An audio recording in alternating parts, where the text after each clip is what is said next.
میری زندگی کبھی بھی اتنی آسان نہ رہی تھی جس کی مجھے خواہش تھی۔ میرے والدین میرے بچپن میں ہی انتقال کر گئے تھے، اس لیے میری ساری ذمہ داری تائی جان نے مجبوراً اٹھا لی تھی، وہ بھی صرف اور صرف دنیا والوں کی نظروں میں اچھا بننے کے لیے۔ باقی ان کو مجھ سے کوئی بھی سروکار نہ تھا۔ میری تائی تو جب جب مجھے دیکھتی تھی اس کا خون جل کر رہ جاتا تھا، کیونکہ ان کو اندر ہی اندر ایک ڈر کھائے جا رہا تھا کہ کہیں میں گھر کی مالکن نہ بن جاؤں، کیونکہ تایا جان نے کافی مرتبہ گھر میں اس بات کا ذکر کیا تھا کہ وہ عامر کی شادی مجھ سے ہی کروائیں گے، لیکن تائی ایسا بالکل نہیں چاہتی تھی۔ اس لیے وہ چھوٹی چھوٹی باتوں کی وجہ سے مجھے اس قدر ضد کرتی تھی کہ میرے لیے ان کو برداشت کرنا مشکل ہو جاتا تھا، لیکن پھر بھی میں نے کبھی کبھی ان کے سامنے اونچی آواز میں بات نہ کی تھی۔ وہ جو کچھ بھی میرے ساتھ کرتی میں سب کچھ خاموشی کے ساتھ برداشت کرتی رہی، تاکہ میری وجہ سے گھر کا ماحول بالکل خراب نہ ہو۔ تائی تو موقع کی تلاش میں تھی کہ وہ مجھے گھر سے نکال سکے، لیکن میرے پاس تایا جان کے گھر کے سوا رہنے کا کوئی بھی ٹھکانہ نہ تھا۔ والدین کی وفات کے بعد سے ہی سب نے مجھ سے کنارہ اختیار کر لیا تھا، یہاں تک کہ میرے سگے ماموں مجھ سے ملنے کے لیے بھی نہ آتے تھے کہ کہیں میری ذمہ داری ان کو نہ اٹھانی پڑے۔ مجھے پڑھنے لکھنے کا بہت زیادہ شوق تھا، لیکن تایا جان نے اخراجات سے بچنے کے لیے مجھے میٹرک کے بعد ہی یہ کہہ کر گھر بٹھا دیا تھا کہ لڑکیوں کا اس قدر پڑھنا بالکل بھی اچھا نہیں ہوتا، اس لیے تم نے جتنا پڑھنا تھا پڑھ لیا۔ تایا جان کا بیٹا عامر مجھے بہت زیادہ پسند کرتا تھا، یہاں تک کہ وہ میرے لیے چھپ چھپ کر چیزیں بھی لے کر آتا تھا، لیکن وہ بھی تائی جان کی نظروں سے نہیں بچ پایا تھا۔ اس لیے جس دن سے میرے لیے پسندیدگی اس نے عامر کی نظروں میں دیکھی تھی، اس دن سے ہی وہ میرے پیش پڑ چکی تھی، کیونکہ وہ کسی بھی حالت میں نہیں چاہتی تھی کہ میں اس کی بہو بنوں۔ لیکن جب اس نے اس بارے میں عامر سے بات کی تھی تو عامر نے انہیں جواب دیا تھا کہ میں شادی کروں گا تو صرف اور صرف دعا سے، اور اگر آپ لوگوں نے میری کسی اور سے شادی کروانے کی کوشش کی تو میں گھر سے نکل جاؤں گا اور پھر کبھی بھی گھر واپس نہیں آؤں گا۔ اس دن سے ہی تائی جان مجھ سے اور زیادہ سختی سے پیش آنے لگی تھی، اور یہاں تک کہ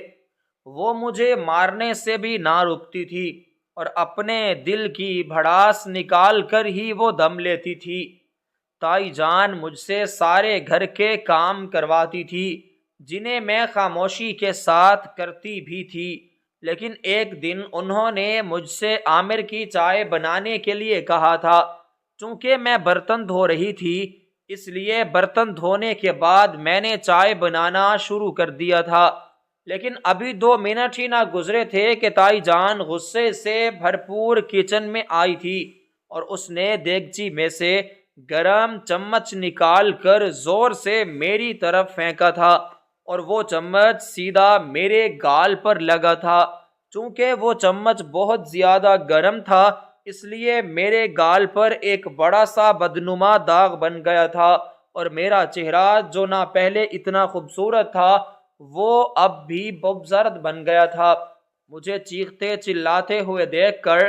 تائی جان نے میرے کانوں میں اپنا زہر انڈیلتے ہوئے کہا تھا کہ کم بخت ماری میرے ہی بیٹے پر ڈورے ڈال رہی ہے۔ میں نے ان کی بات سن کر حیرانگی اور پریشانی سے ان کی جانب دیکھا تھا، لیکن جو کچھ بھی کرنا چاہتی تھی وہ اس سے کرنے میں کامیاب ہو چکی تھی۔ میرے گال اس قدر خراب حالت دیکھ کر مجھے ڈاکٹر کے پاس لے کر گیا تھا، لیکن پھر بھی بدنما داغ میرے چہرے سے ختم نہ ہو پایا تھا۔ عامر نے مجھ سے ہمیشہ ساتھ دینے کے وعدے کیے تھے، اس نے خود ہی تو مجھے مستقبل کے سہانے خواب دکھائے تھے، لیکن میرے چہرے پر بدنما داغ کی وجہ سے وہ بھی بدلنے لگا تھا۔ مجھے اس سے اس رویے کی بالکل بھی امید نہ تھی، اور وہ جو عامر میرے لیے اپنی جان تک دینے کے لیے آمادہ تھا، اسے بھی داغ کی وجہ سے میں بری لگنے لگی تھی، اور یہی توانائی جان دل سے چاہتی تھی۔ اس لیے انہوں نے وقت ضائع کیے بنا عامر کے لیے لڑکی تلاش کرنا شروع کر دی، اور عامر نے بھی انہیں ایسا کرنے سے بالکل بھی نہ روکا تھا۔ اس لیے چند ہی مہینوں کے بعد تائی جان سمن کو اپنی بہو بنا کر گھر میں لے آئی تھی، جو نہ صرف اعلیٰ تعلیم یافتہ بلکہ خوبصورت ہونے کے ساتھ ساتھ ایک امیر خاندان سے بھی تعلق رکھتی تھی۔ جس نے بھی اسے پہلی مرتبہ دیکھا تھا ماشاءاللہ پڑھا تھا، وہ تھی کہ در حقیقت بہت زیادہ خوبصورت۔ تائی جان اپنے بیٹے کے لیے خوبصورت لڑکی ڈھونڈ کر لائی تھی تاکہ وہ مجھے نیچے دکھا سکے۔ جب بھی کوئی محلے والی سمن کو دیکھنے کے لیے آتی تھی، وہ میری جانب دیکھ کر ضرور کہتی تھی کہ اس سے تم 1,00,000% اچھی بہو ڈھونڈ کر آئی ہو۔ میں ان سب کی باتوں کو ایک کان سے سننے کے بعد دوسرے کان سے نکال دیتی تھی، کیونکہ میں جانتی تھی کہ اس میں بھی اللہ تعالیٰ کی کوئی نہ کوئی مصلحت پوشیدہ ہوگی۔ انسان کی زندگی میں جو کچھ بھی ہوتا ہے اس کے اچھے کے لیے ہوتا ہے، جو وقت گزرنے کے ساتھ ساتھ انسان کو سمجھ میں آتا ہے۔ میں اپنے چہرے سے بدنما داغ ختم کروانا چاہتی تھی، لیکن ڈاکٹر نے کہا تھا کہ سرجری کے بعد میرے چہرے پر موجود داغ ختم ہوگا، لیکن میرے پاس، یہاں تک کہ تایا جان کے پاس بھی اتنے پیسے نہ تھے کہ وہ میری سرجری کروا سکیں۔ اس لیے تائی جان کی جانب سے ملنے والا وہ نشان میری ساری زندگی کا حصہ بن کر رہ گیا تھا۔ جب بھی میں آئینے میں اپنا چہرہ دیکھتی تھی، میری آنکھوں میں سے بل بل آنسو نکل آتے تھے۔ اس لیے میں نے آئینہ دیکھنا ہی قطعاً چھوڑ دیا تھا۔ تائی جان مجھے دکھانے کے لیے سمن کے صدقے واری جاتی تھی، اور اسے گھر کے کسی بھی کام کو ہاتھ نہ لگانے دیتی تھی، اور مجھے دکھانے کے لیے بار بار سمن کا سر چوم کر کہتی تھی کہ بیٹی، تمہیں کسی بھی کام کو کرنے کی ضرورت نہیں ہے۔ اگر تم گھر کے کام کرو گی تو تمہارے ہاتھ گندے ہو جائیں گے، اور میں نہیں چاہتی کہ میری بہو کو کچھ ہو۔ وہ دونوں سارا دن یا تو چارپائی پر بیٹھی رہتی تھیں یا پھر کمرے میں سوئی رہتی تھیں، اور میں سارے گھر کے کام کرتی رہتی تھی، یہاں تک کہ سمن کے کمرے کی صفائی بھی میرے ذمے تھی۔ اگرچہ مجھے اس کے کام کرنا بالکل بھی اچھا نہیں لگتا تھا، لیکن پھر بھی میں خاموشی کے ساتھ سب کچھ کرتی تھی۔ لیکن تایا جان کو میری حالت پر ترس آ گیا تھا، اس لیے انہوں نے تائی جان کو میرا رشتہ تلاش کرنے کا حکم دیا تھا، لیکن تائی جان کو میرے لیے کوئی بھی رشتہ نہ ملا تھا، کیونکہ انہوں نے رشتہ تلاش کرنے کی کوشش بھی نہ کی تھی، اور میں اچھی طرح جانتی تھی کہ جو بھی مجھے دیکھنے کے لیے آئے گا وہ میرے چہرے پر موجود بدنما داغ دیکھ کر فوراً ہی انکار کر دے گا۔ اس لیے تایا جان نے مجبوراً میری شادی اپنے ہی نوکر عبد الرحیم کے ساتھ کر دی، جس کے پاس صرف ایک چھوٹے سے گھر کے سوا اور کچھ بھی نہ تھا۔ اس لیے وہ تایا جان کے گھر پر کام کرتا تھا۔ عبد الرحیم مجھ سے عمر میں بہت زیادہ بڑا تھا، وہ تایا جان کی عمر کا تھا، لیکن وہ دل کا بہت اچھا تھا۔ اس نے میرے چہرے پر موجود بدنما داغ کی وجہ سے کبھی بھی مجھ سے کوئی سوال نہ کیا تھا۔ وہ میرا احترام اور ادب کرنے کے ساتھ ساتھ مجھے عزت بھی دیتا تھا، اور کبھی بھی اس نے مجھ سے اونچی آواز میں بات تک نہ کی تھی۔ اس لیے عبد الرحیم کی وجہ سے میں اللہ تعالیٰ کا جتنا بھی شکر ادا کرتی وہ کم تھا۔ وہ میرے لیے عامر سے 100% اچھا شوہر ثابت ہوا تھا، اور گھر میں غریبی کے باوجود سکون تھا، اور یہی میرے لیے کافی تھا۔ اور میں اسی پر ہی خوش تھی۔ عبد الرحیم میری ہر ضرورت کو اپنی جانب سے اچھی طرح سے پوری کرنے کی کوشش کرتا تھا، اور مجھے خوش رکھنے کے لیے وہ میری چھوٹی چھوٹی خواہشات کو بھی پورا کرنے کی کوشش کرتا تھا، اور میں عبد الرحیم کے ساتھ خود کو ہواؤں میں اڑتا ہوا محسوس کر رہی تھی۔ وقت گزرتا گیا تھا، لیکن میں تائی جان کے گھر میں شادی کے بعد ایک دن بھی نہ گئی تھی، کیونکہ میں جانتی تھی کہ وہ میرا دل دکھانے کے لیے کوئی نہ کوئی بات کر دے گی، کیونکہ تائی جان ایسی ہی تھی۔ میری شادی کے اگلے دن وہ دنیا والوں کو دکھانے کے لیے مجھ سے ملنے کے لیے میرے گھر پر آئی تھی، اور انہوں نے عبد الرحیم اور گھر کو دیکھ کر طنزیہ نظروں سے مسکرانا شروع کر دیا تھا، اور جاتے وقت بھی وہ مجھے مسکراتے اور ہنستے ہوئے کہہ کر گئی تھی کہ تم اس سب کی ہی حقدار ہو۔ اور ان کے جانے کے بعد میں بہت زیادہ روئی تھی، اور وہ میری زندگی کا پہلا دن تھا جب میں نے اللہ تعالیٰ سے شکوہ کیا تھا کہ مجھے اس قدر بدنما داغ کیوں دیا ہے۔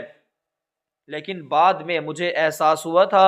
کہ مجھے اللہ تعالیٰ سے معافی مانگنی چاہیے اپنی غلطی کی وجہ سے، اور اس دن ہی میں نے خود سے عہد کیا تھا کہ میں اب تایا جان کے گھر کبھی بھی قدم نہ رکھوں گی، اور میں نے عبد الرحیم سے کہا تھا کہ وہ بھی تایا جان کے پاس نوکری چھوڑ کر کہیں اور جگہ پر نوکری کو تلاش کرے، اور اس نے میرے کہنے پر نوکری کو تلاش کرنا شروع کر دیا تھا، اور چند ہی دنوں کے بعد وہ اپنی اس کوشش میں بہت زیادہ کامیاب ہو چکا تھا، کیونکہ اس کی ایمانداری کو دیکھ کر اسے تایا جان سے بھی اچھی نوکری ملی تھی، جس کی وجہ سے گھر کے حالات پہلے سے بہت ہی اچھے ہو گئے تھے، اور ہر ماہ میں کچھ نہ کچھ بچت بھی کر لیتی تھی، کیونکہ عبد الرحمان اپنی ساری تنخواہ میری ہتھیلی پر رکھ دیتا تھا، اور میں اس کی تنخواہ کو نہایت ہی سوچ سمجھ کر خرچ کرتی تھی۔ میرا گھر اسی کے محلے میں تھا جہاں پر تایا جان کا گھر تھا، اس لیے شادی کے بعد میں بآسانی ہی سیٹ ہو چکی تھی، اور مجھے کسی بھی مشکل کا سامنا نہ کرنا پڑا تھا۔ میں چونکہ گھر میں اکیلی عورت تھی، اس لیے چند ہی دنوں کے اندر اندر میں نے گھر کی حالت بدل کر رکھ دی تھی، جسے عبد الرحیم بہت زیادہ خوش ہوا تھا۔ وقت گزرتا گیا تھا، وہ دن بھی عام دنوں کی طرح ہی تھا۔ میں کھانا بنانے میں مصروف تھی کہ مجھے کسی اور عورت کے چیخنے کی آواز سنائی دی تھی۔ اس عورت کے چیخنے کی آواز اس قدر بلند تھی کہ پورے محلے میں گونج رہی تھی۔ جب میں نے دروازے سے جھانک کر باہر دیکھا تھا تو ایک عورت نے مجھے بتایا تھا کہ تمہارے تایا جان کے گھر سے آواز آ رہی ہے۔ جب میں نے اس آواز پر غور کیا تو وہ تائی جان کی چیخنے کی آواز تھی۔ محلے کی عورتیں دوڑ کر جا رہی تھیں، اس لیے میں بھی اپنی چادر پہن کر انہی کے ساتھ ساتھ چل پڑی تھی۔ لیکن جب میں وہاں پر پہنچی تھی، وہاں کا منظر دیکھ کر میرے قدموں کے نیچے سے زمین نکل پڑی تھی، کیونکہ وہاں پر تائی جان بہت ہی بری حالت میں زمین پر گری پڑی تھی۔ تائی جان کے بال بکھرے ہوئے، چہرہ سوجا ہوا، ہاتھوں اور جسم پر نیل کے نشان تھے۔ محلے کی بہت ساری عورتیں وہاں پر جمع تھیں، اور ایک عورت دوسری عورت سے کہہ رہی تھی کہ اس کی بہو نے اس کو مار مار کر اس کا یہ حال کیا ہے۔ میں چند لمحے وہاں پر کھڑی رہی تھی، اور مجھے وہ دن یاد آ چکا تھا جب تائی جان نے مجھے یہ کہہ کر گرم چمچ مارا تھا کہ تم میرے بیٹے پر ڈورے ڈال رہی ہو، اور آج وہ خود ہی اس جگہ پر پڑی چیخ اور چلا رہی تھی، اور جس نے بھی اس کی حالت کو دیکھا تھا، سب کی نظروں میں تائی جان کے لیے افسوس تھا۔ میرے اندر اس وقت صرف ایک ہی احساس جاگا تھا کہ جو دوسروں کے ساتھ جیسا کرتا ہے اس کے ساتھ بھی بالکل ویسا ہی ہوتا ہے، بس وقت لگتا ہے۔ اللہ تعالیٰ کسی کا بھی ظلم نہیں بھولتا، انسان کو اس کے کیے گئے اعمال کی سزا مل کر ہی رہتی ہے، چاہے وہ اس سے بچنے کی جتنی بھی کوشش کرے، کیونکہ اللہ تعالیٰ کی لاٹھی بے آواز ہے، اگرچہ اس چلنے میں وقت لگتا ہے لیکن وہ وقت کبھی نہ کبھی آتا ضرور ہے، اور تائی جان کا وقت واپس آ چکا تھا۔ کوئی بھی تائی جان کی مدد کرنے کے لیے آگے نہ بڑھا تھا، لیکن تھوڑی ہی دیر گزرنے کے بعد تایا جان دوڑتے ہوئے آیا تھا، اور انہوں نے ہی ایمبولینس کو کال کی تھی، اور وہ تائی جان کو لے کر سیدھی ہسپتال کو چلی گئی۔ تایا جان نے ایک مرتبہ میری جانب بھی دیکھا تھا، لیکن میں نے انہیں ایسے ظاہر کروایا تھا جیسے میں نے انہیں دیکھا تک نہ ہو۔ میں نے وہاں پر سمن کو تلاش کرنے کی بہت زیادہ کوشش کی تھی، لیکن مجھے وہاں پر وہ کہیں پر بھی دکھائی نہ دی تھی، کیونکہ وہ وہاں سے فرار ہو چکی تھی، لیکن کسی کو بھی معلوم نہیں تھا کہ وہ کہاں پر گئی ہے۔ میری شادی کے بعد شروع میں تایا جان کے گھر سب کچھ صحیح چلتا آیا تھا، کیونکہ صبح سویرے اٹھ کر تائی جان اٹھ کر گھر کے سارے کام کاج کرتی تھی، اور جب ناشتہ وغیرہ تیار ہو جاتا تھا تو سمن اٹھ کر آ جاتی تھی، اور ناشتہ کرنے کے بعد کمرے میں وہ چلی جاتی تھی۔ اس نے چند ہی دنوں کے اندر عامر کو مکمل طور پر اپنے ہاتھوں میں کر لیا۔ وہ جو بھی کچھ عامر سے کہہ دیتی تھی، عامر اس پر اندھا یقین کر لیتا تھا، اور شام ہوتے ہی وہ عامر کے ساتھ گھومنے پھرنے کے لیے گھر سے نکل جاتی تھی، اور تائی جان ہر آنے جانے والے سے کہتی تھی کہ میری بہو تو بہت ہی زیادہ اچھی ہے، اور گھر کے سارے کام کاج بھی وہی کرتی ہے، اور مجھے کسی بھی کام کو وہ ہاتھ نہیں لگانے دیتی۔ میں اللہ تعالیٰ کا جتنا بھی شکر ادا کروں وہ کم ہے۔ اس نے مجھے نیک سیرت بڑی نیک بہو دی ہے۔ وہ ہر آنے جانے والے سے لوگوں میں اپنی عزت بنائے رکھنے کے لیے جھوٹ بولتی تھی، لیکن حقیقت مکمل طور پر اس کے برعکس تھی۔ سمن خوبصورت، تعلیم یافتہ ہونے کے ساتھ ساتھ بہت زیادہ چلاک بھی تھی، اور اپنی چالاکی اور میٹھے لہجے کو استعمال کر کے اس نے عامر کو اپنے ہاتھوں میں کیا تھا، اور وہ ساری رات جاگتی موبائل استعمال کرتی رہتی تھی، اور سارا دن سوئی رہتی تھی۔ جیسے اس کی شادی سے پہلے کی روٹین تھی، ویسے ہی شادی کے بعد اس کی روٹین میں کسی بھی قسم کی کوئی بھی تبدیلی نہ آئی تھی، اور نہ ہی شادی کے بعد اس کی روٹین میں کسی بھی قسم کی کوئی تبدیلی آئی تھی، بلکہ اسے تو شادی کے بعد اور بھی زیادہ آزادی مل گئی تھی، جس کا اس نے بہت زیادہ فائدہ اٹھایا تھا۔ کیونکہ اگر کبھی تائی جان اسے سمجھانے اور کہنے کی کوشش کرتی تھی تو وہ عامر کو سب کچھ بڑھا چڑھا کر بیان کر دیتی تھی، اور وہ پھر تائی جان سے سوال کرتا تھا۔ اس لیے چند ہی دنوں کے بعد تائی جان نے مکمل طور پر خاموشی اختیار کر لی تھی، تاکہ گھر کا ماحول خراب نہ ہو اور لوگوں میں ان کی عزت قائم و دائم رہ سکے۔ لیکن سمن تو وقت گزرنے کے ساتھ ساتھ مزید بگڑتی گئی تھی۔ اس نے خود کو سنوارنے کی بجائے مزید بگاڑنا شروع کر دیا تھا، اور سمن منشیات کا بھی استعمال کرتی تھی، اور سونے سے پہلے روز ہی وہ منشیات کا استعمال کرتی تھی۔ اور سمن کی اس عادت کا تائی جان کو شادی کے چند ہی دنوں کے بعد معلوم ہو پایا تھا، جس کی وجہ سے اس نے دشمن کے ساتھ شدید جھگڑا کیا تھا، اور وہ دونوں ابھی جھگڑ ہی رہے تھے کہ تایا جان اور عامر کام سے واپس آ گئے تھے، اور تایا جان نے ایک زوردار تھپڑ تائی جان کے چہرے پر رسید کرتے ہوئے اسے خاموش رہنے کا کہا تھا، اور اس دن سے ہی دشمن کے نخروں میں مزید اضافہ ہو گیا تھا۔ ایک رات تائی جان نے اسے آدھی رات کو کسی غیر مرد سے بات کرتے ہوئے سنا تھا، اور جب تائی جان نے عامر کو اس بارے میں آگاہ کیا تھا تو اس نے کہا تھا کہ امی، ہو سکتا ہے کہ وہ اپنے کسی جاننے والے سے بات کر رہی ہو، اور آپ اس بیچاری پر بلا وجہ ہی شک کر رہی ہو۔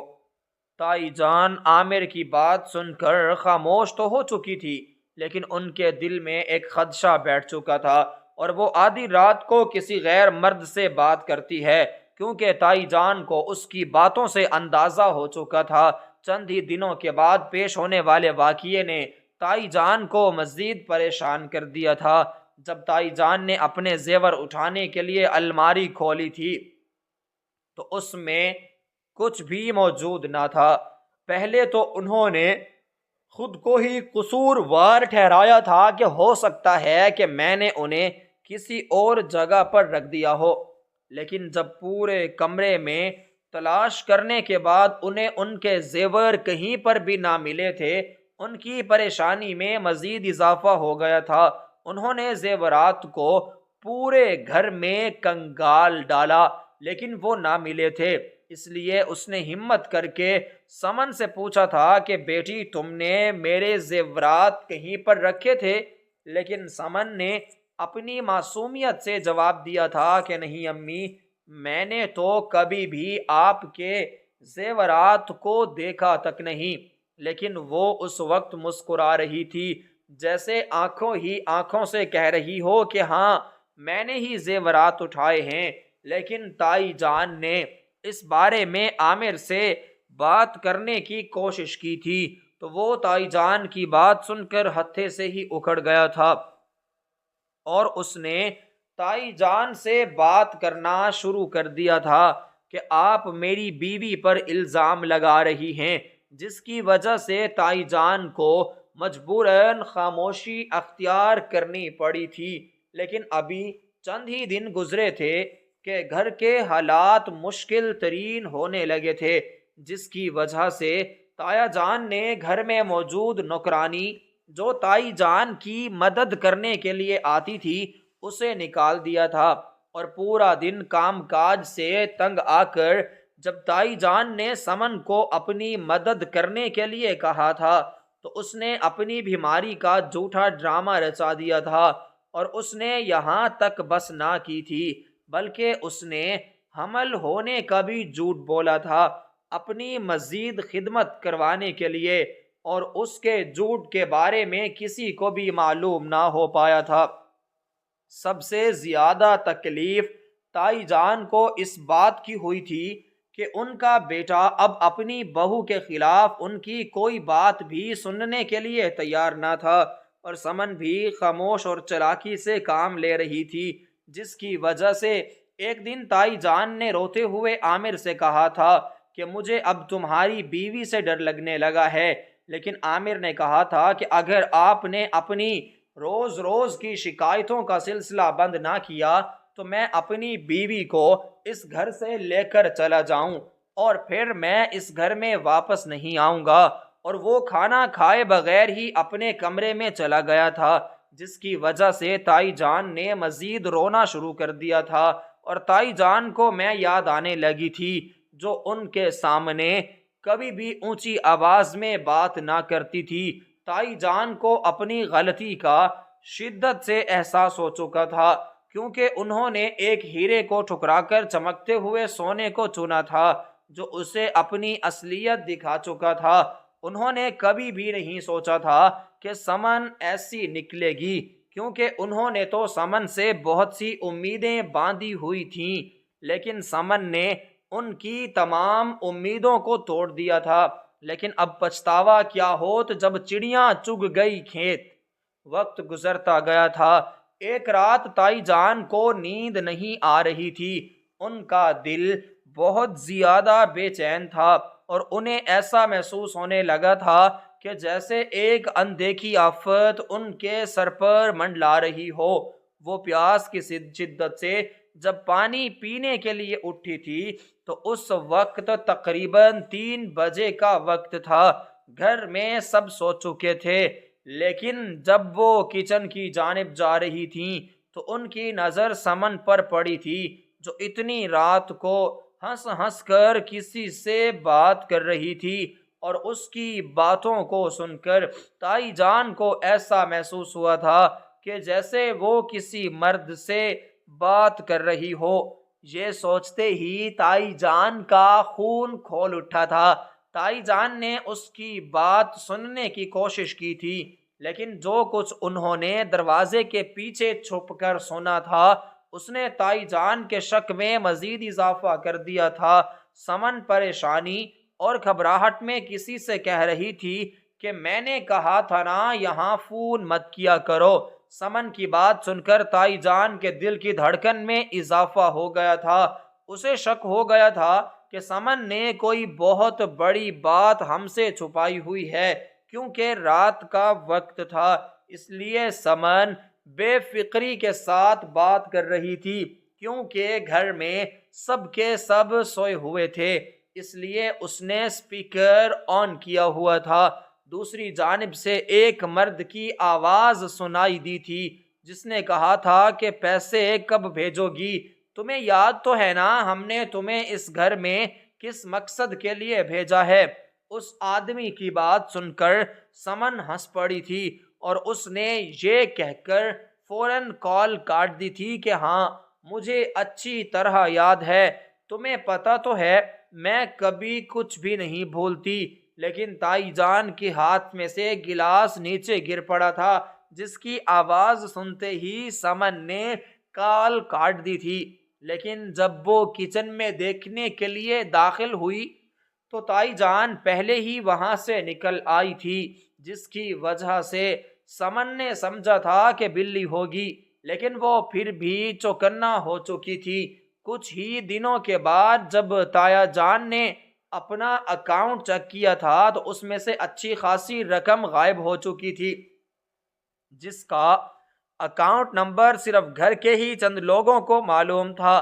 کیونکہ اس میں تایا جان گھر کے ہی اخراجات کے لیے پیسے بھجواتا تھا۔ جب انہوں نے اکاؤنٹ میں سے اتنی بڑی رقم کا گھٹالا دیکھا تو ان کے ماتھے پر بل پڑ گئے تھے، کیونکہ انہوں نے گھر کے اخراجات پورے کے لیے سال کے پیسے اکاؤنٹ میں رکھے تھے تاکہ کبھی بھی کوئی مشکل وقت آئے تو کسی کے سامنے ہاتھ نہ پھیلانا پڑے۔ لیکن وہ پیسے تو چند ماہ میں ہی ختم ہو چکے تھے۔ انہوں نے جب عامر سے اس بارے میں بات چیت کی تھی تو اسے بھی کچھ معلوم نہیں تھا۔ جب انہوں نے تائی جان سے پوچھ گچھ کی تو انہیں بھی کچھ بھی معلوم نہیں تھا، لیکن ان کا شک سیدھا سمن کی جانب کو چلا گیا تھا۔ لیکن جب تایا جان نے سمن سے پوچھا تھا تو اس نے کہا تھا کہ ہاں میں نے ہی اکاؤنٹ میں سے کچھ پیسے شاپنگ کرنے کے لیے لیے ہیں۔ اس کی بات سن کر تایا جان نے حیرانگی سے کہا تھا کہ بیٹا تم نے 3 لاکھ کی شاپنگ کی ہے؟ تو اس نے اس بات میں سر ہلایا تھا، لیکن تائی جان جان چکی تھی کہ وہ اس آدمی کو پیسے دے چکی ہے، کیونکہ وہ تو کبھی بازار گئی ہی نہ تھی اور نہ ہی اس نے کبھی کچھ بھی آن لائن منگوایا تھا۔ لیکن تایا جان نے خاموشی اختیار کر لی تھی تاکہ گھر کی بات گھر میں ہی رہ جائے تو بہتر ہے، اور انہوں نے اکاؤنٹ میں کمی پیسے رکھنے شروع کر دیے تھے، جس کی وجہ سے سمن آج کل بہت زیادہ پریشان ہو گئی تھی، کیونکہ اسے گھر پر بھی پیسے بھجوانے تھے، جس کی وجہ سے اس نے چند ہزار تو عامر سے لے لیے تھے، لیکن اس نے گھر کا ہی کچھ سامان چوری چھپے بیچ دیا تھا تاکہ اس کے گھر والوں کے اخراجات بھی پورے ہو سکیں۔ اس کے گھر والے ویسے بالکل بھی نہ تھے جیسے وہ دکھائی دیتے تھے۔ سمن کے والد کی 3 بیٹیاں تھیں جنہیں اس نے مختلف شہروں میں مختلف لوگوں میں بیاہ دیا تھا، اور وہ تینوں بیٹیاں ہی اپنے والدین کو پیسے بھیجتی تھیں، اور 1-2 سال گھر میں گزارنے کے بعد وہ گھر میں سے ایک بڑی چوری کر کے فرار ہو جاتی ہیں اور پھر کہیں پر چھپ جاتی ہیں، اور کچھ ہی مہینوں کے بعد وہ نیا مرغا پھنسا لیتے ہیں۔ در حقیقت وہ اور بھی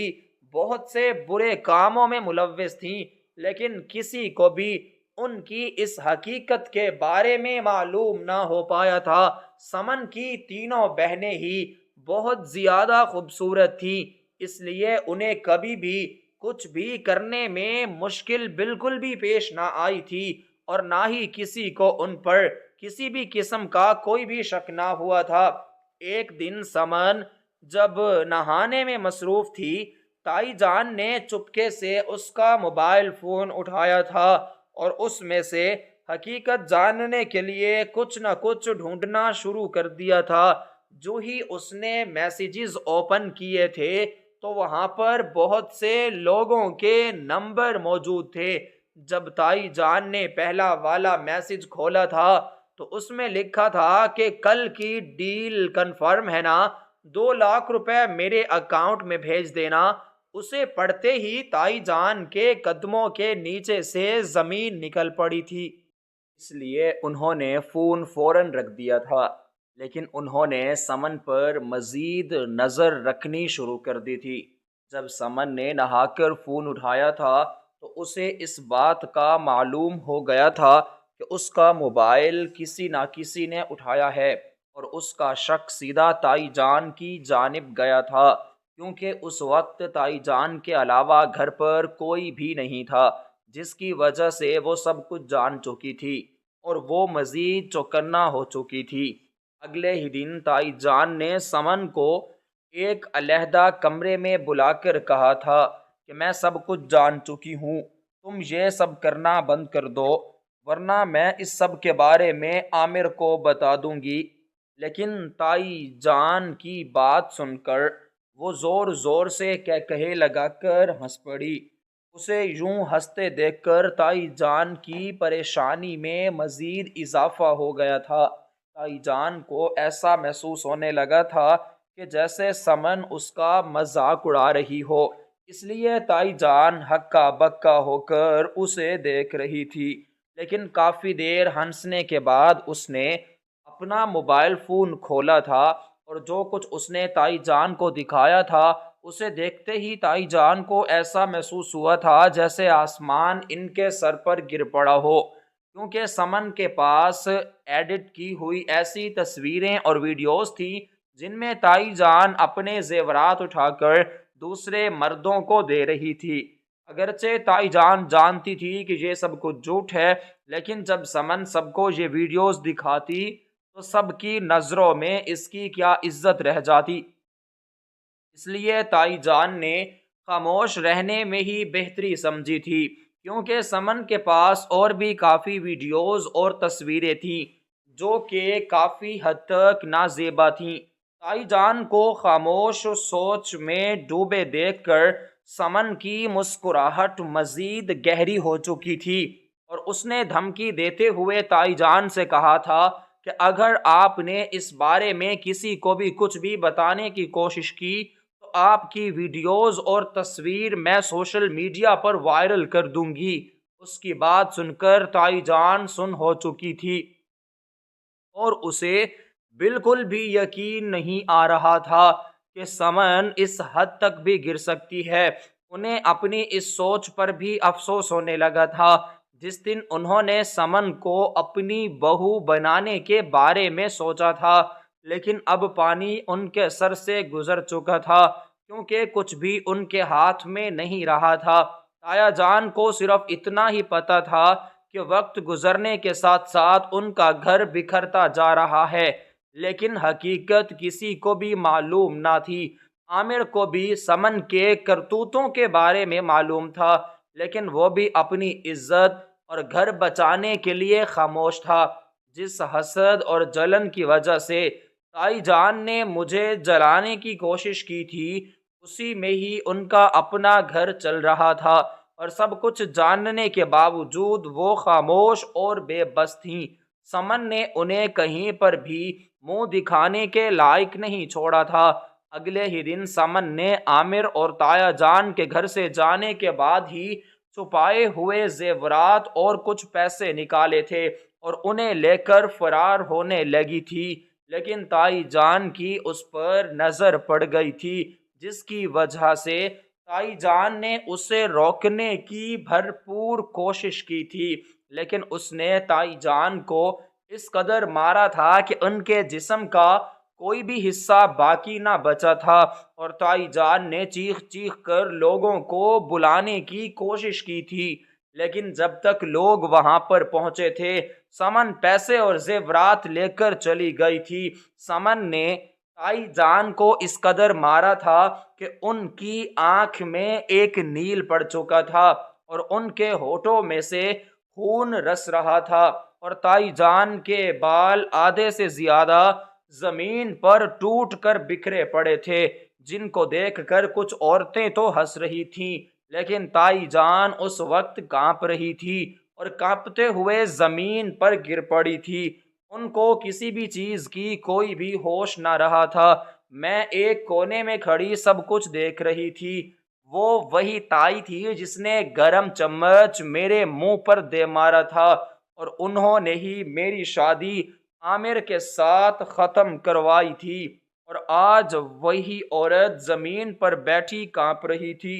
میری نگاہیں تشکر سے آسمان کی جانب اٹھی تھیں۔ اللہ تعالیٰ نے میرے ساتھ کیے گئے تائی جان کے ظلم کا بدلہ ان سے لے لیا تھا۔ وہاں پر موجود کچھ عورتیں کہہ رہی تھیں کہ کچھ کیا، جتنے زیادہ منہ تھے اتنی ہی زیادہ باتیں تھیں۔ تائی جان کی خراب حالت کو دیکھ کر نہ تو مجھے کوئی خوشی ہوئی تھی اور نہ ہی کوئی افسوس،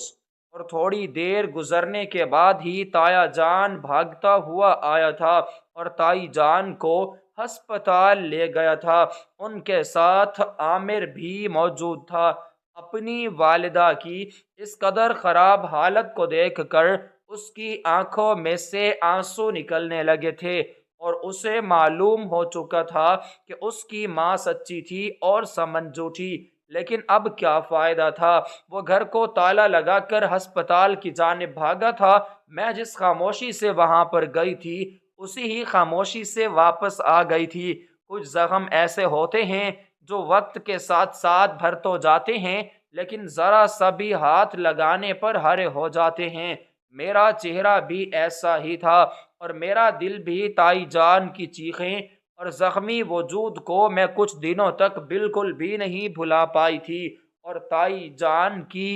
چیخوں کی وجہ سے میں نے کتنی ہی راتیں جاگ جاگ کر گزاری تھیں، کیونکہ وہ چیخیں بار بار میرے دماغ میں گونج رہی تھیں، جن کی وجہ سے مجھے نیند ہی نہیں آ رہی تھی۔ مجھے اچھی طرح اندازہ ہوا تھا کہ تائی جان کو میری اس وقت بہت زیادہ ضرورت ہوگی، لیکن میں وہ دن نہیں بھلا پا رہی جس دن تائی جان نے چھوٹی سی بات پر مجھے گرم چمچ دے مارا تھا، لیکن عبد الرحیم نے مجھے سمجھایا تھا کہ وہ بڑی تھیں، اس لیے ان سے غلطی ہو چکی تھی، تم انہیں معاف کر دو، کیونکہ جب تک تم انہیں معاف نہیں کرو گے تمہیں بالکل بھی سکون میسر نہیں ہوگا۔ اس لیے میں نے انہیں معاف کر دیا تھا،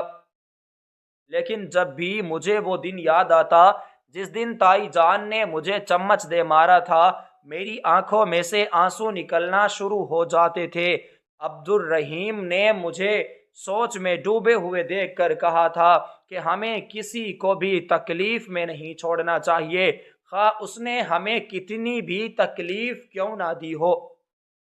اس کی یہ بات میرے دل پر تیر کی طرح لگی تھی، اور میری آنکھوں میں سے بھل بھل آنسو بہنے لگے تھے، اور میں نے عبد الرحیم کی جانب دیکھا تھا، کیونکہ وہ وہی تھا جس کی وجہ سے میں سر اٹھا کر جی رہی تھی، اور اس کی ہی بات کو مان کر میں اگلے ہی دن میں تایا جان کے گھر کے دروازے پر موجود تھی، اور گھر کا دروازہ عامر نے کھولا تھا۔ وہ شرمندگی کے مارے مجھ سے نظریں نہیں ملا پا رہا تھا۔ میں اندر داخل ہوئی تھی تو تائی جان چارپائی پر بیٹھی ہوئی تھی، اور اس کے جسم کے کچھ حصوں پر پٹیاں لگی ہوئی تھیں۔ وہ مجھے دیکھ کر کچھ بولنا چاہتی تھی، لیکن ان کے حلق سے شرمندگی کے مارے آواز نہیں نکل پا رہی تھی۔ میں نے ان سے کہا تھا کہ میں یہاں پر آپ کو شرمندہ ہوتے دیکھنے کے لیے بالکل بھی نہیں آئی،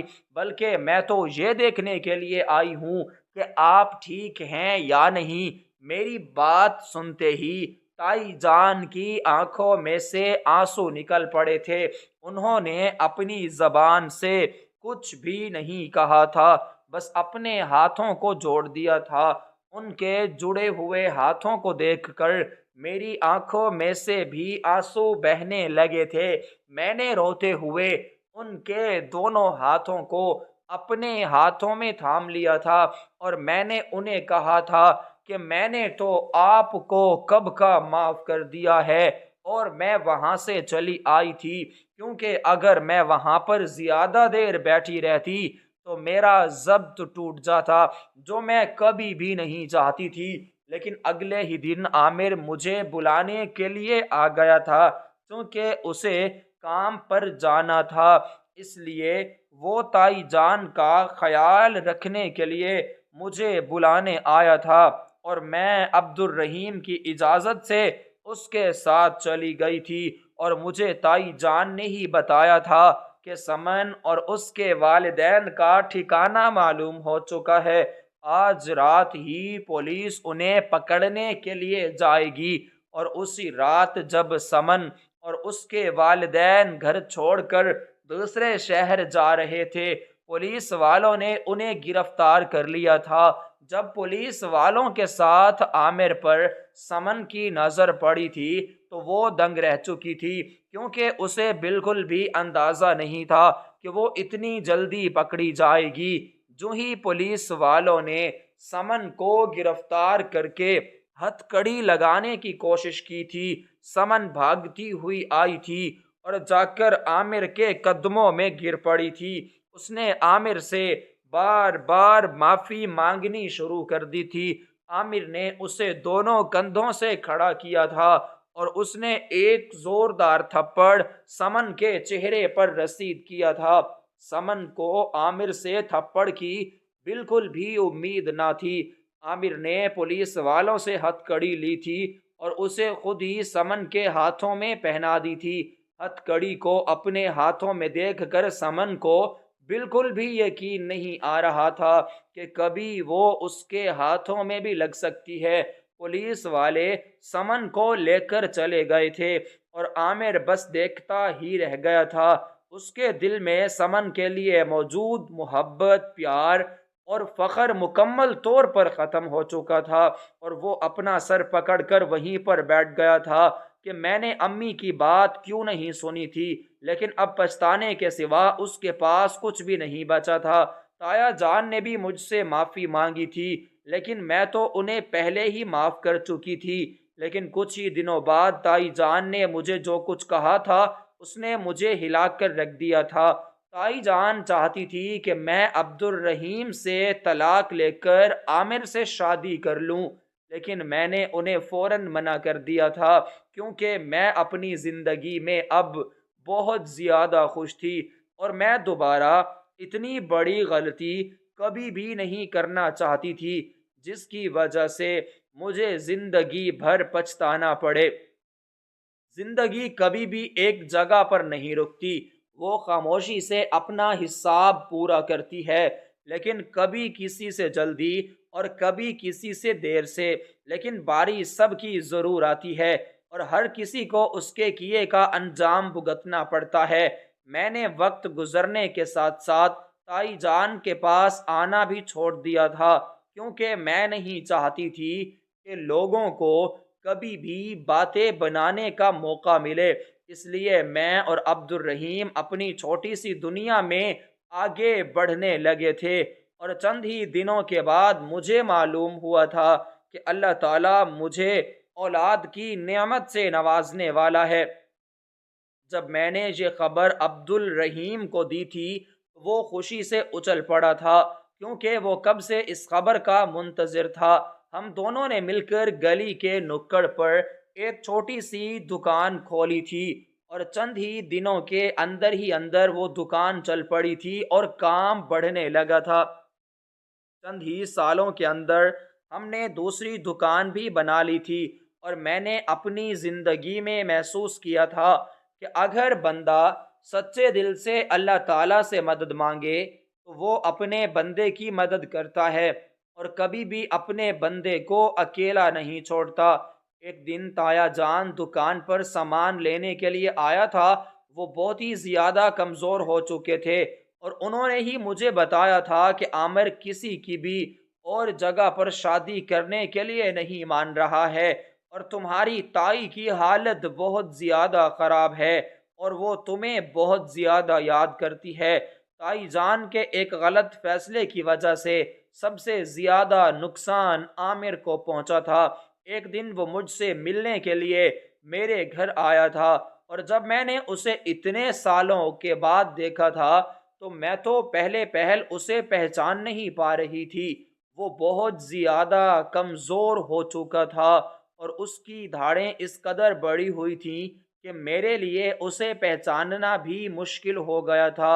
وہ مجھ سے بات کرنے کے لیے آیا تھا لیکن میں اس سے کوئی بھی بات نہیں کرنا چاہتی تھی، اور نہ ہی میں ان لوگوں سے کوئی تعلق رکھنا چاہتی تھی، کیونکہ جب بھی میں ان لوگوں کو دیکھتی تھی مجھے گزرا ہوا وقت یاد آ جاتا ہے۔